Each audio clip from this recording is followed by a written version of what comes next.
हमको calculate the current in the 5 ohm resistance, ये मैंने कलर मार्क करके रखा है। इसके अक्रॉस में हमने थेवेनिन थ्योरम लगाना है और हमें फाइंड आउट करना है इसके अक्रॉस में करंट कितना है। तो थेवेनिन थ्योरम का फर्स्ट रूल क्या रहता है, जो भी आपका लोड रेजिस्टेंस होता है उसको हमको एलिमिनेट करना रहता है नेटवर्क से। तो ये देखिए ये बनाया हुआ है मैंने, ये एलिमिनेटेड है यहाँ पे। इसके अक्रॉस में मैंने 2 पॉइंट्स लगा दिए और इसका नाम रख दिया ए और बी, और 2 सोर्सेस है, एक करंट सोर्स है और एक वोल्टेज सोर्स है।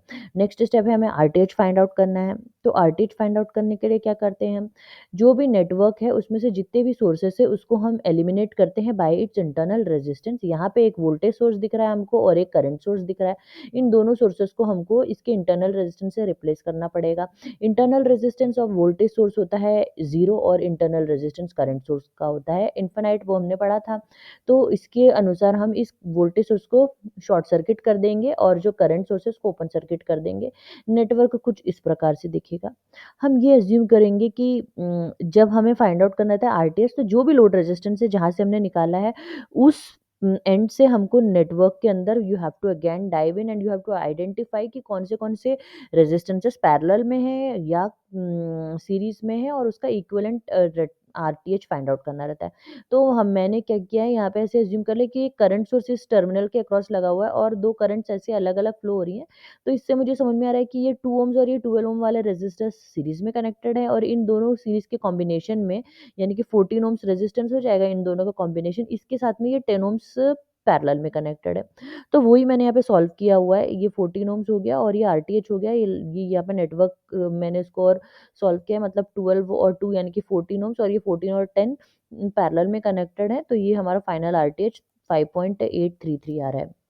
नेक्स्ट हमको वीटीएच फाइंड आउट करना है अक्रॉस द लोड टर्मिनल्स। तो हम क्या करेंगे, टर्मिनल्स मार्क कर देंगे। ये है हमारा वीए टर्मिनल, ये वाला टर्मिनल को मैंने वी एम नाम दिया है और ये वाले टर्मिनल को वी, बेसिकली 50 वोल्ट ही है क्योंकि यहाँ पे बैटरी 50 वोल्ट्स की लगी हुई है।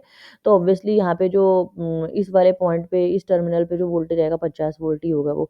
तो सबसे पहले हमने केसीएल अप्लाई किया है एट द नोड एम।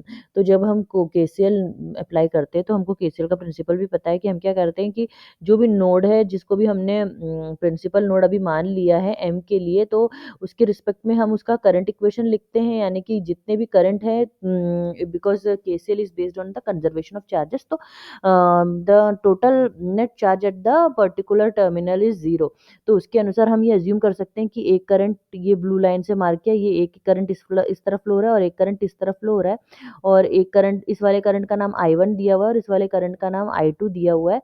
ये वाला है I2 करंट, और ये जो तीसरा करंट है यानी कि 3 एम्प्स का करंट जो कि इंटरनल आ रहा है उसको तो हम उसका हम डायरेक्शंस चेंज नहीं कर सकते, वो तो हमारा इनकमिंग ही है। तो इसीलिए हमको उसके साथ में -3 लगाना पड़ेगा। जी, -3 ये इज इक्वल्स टू 0 हो जाएगा। दिस इज इक्वल्स टू 0 है ना, ये हमारा अल्टीमेट इक्वेशन बनेगा I1 plus I2 minus I3। तो I1 को हम अगर वोल्टेज में ओम्स लॉ से वोल्टेज और रेजिस्टेंस के टर्म्स में लिखें तो हम लिख सकते हैं VM, क्योंकि ऑब्वियसली ये हायर पोटेंशियल वाला हमारा VM हम लोग कैसे लिखते हैं, हम जब हम केसीएल लिखते हैं तो ये है हमारा हायर पोटेंशियल पे।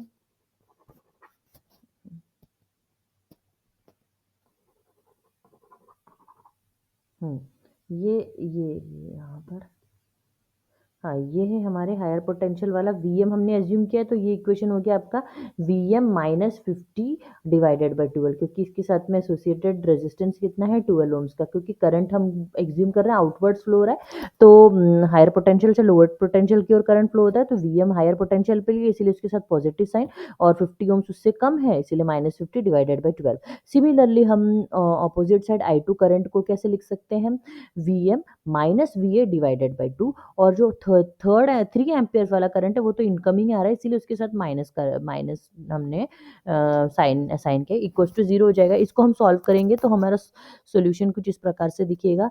ये है हमारा इसको सॉल्व किया, ये इक्वेशन नंबर 1 बन गया। ये आपको फाइनल इसको सॉल्व करेंगे तो मिलेगा।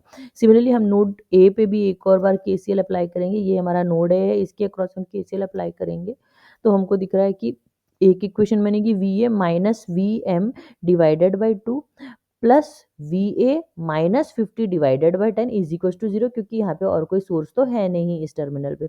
तो वही हमने यहाँ पे लिखा हुआ है ये देखिए V A minus V M upon two plus V A minus 50 divided by 10 equation number 2 ये हमारा बन जाएगा जब हम इसको सॉल्व कर लेंगे एलसीएम वगैरह लेके। तो अब हम इक्वेशन नंबर 1 और 2 को सॉल्व करेंगे तो हमें फाइनली वी एम की वैल्यू मिली 68 वोल्ट्स, मतलब कि यहाँ की वैल्यू मुझे 68 वोल्ट्स मिल चुकी है, ये वाली वोल्टेज ये 68 वोल्ट्स मिल चुका है। लेकिन मेरे को तो यहाँ का फाइंड आउट करना है, वी ए फाइंड आउट करना है मुझे, क्योंकि लोड रेजिस्टेंस के अक्रॉस ये वाला वोल्टेज फाइंड आउट करना है वी टी एच। तो उसको जब मैं सॉल्व करूँगी तो उसकी वैल्यू कितनी आएगी, ये वी एम की वैल्यू मुझे इक्वेशन नंबर 1 में पुट कर दूँगी तो वी ए की आसानी से हमें वैल्यू मिल जाएगी जिसकी वैल्यू होती है 65 वोल्ट्स। तो ये हमने वीटीएच फाइंड आउट कर लिया बेसिकली। अब ये वीटीएच फाइंड आउट करने के बाद हम थेवेनिन इक्विवेलेंट नेटवर्क बनाते हैं जिसमें हम वापस से जो हमारा थेवेनिन रेजिस्टेंस हमने आइडेंटिफाई किया है, थेवेनिन वोल्टेज आइडेंटिफाई किया है, उसको इस फैशन में हम कनेक्ट कर देते हैं। साथ ही में जो लोड रेजिस्टेंस निकाल के हमने पूरा एनालिसिस किया था उसको रीइंसर्ट कर देते हैं नेटवर्क में। और फिर हम एक करंट फाइंड आउट करते हैं जिसका नाम होता है आईएल करंट, यानी कि वो करंट जो इस लोड रेजिस्टेंस आरएल में से फ्लो करेगा, जिसका फॉर्मूला हमको पता है वो होता है VTH upon RTH plus RL. VTH was found, it was 65 volts. Similarly, RTH and RL are 5.88 and 5 volts, which will give you a sum of 10.835. Divide it, you will get a value of 5.9 and which is nearly equal to 6 amps. So the correct answer of the load current through the load resistance RL of 5 ohms is 6 amps. Hope it was clear to you. Thank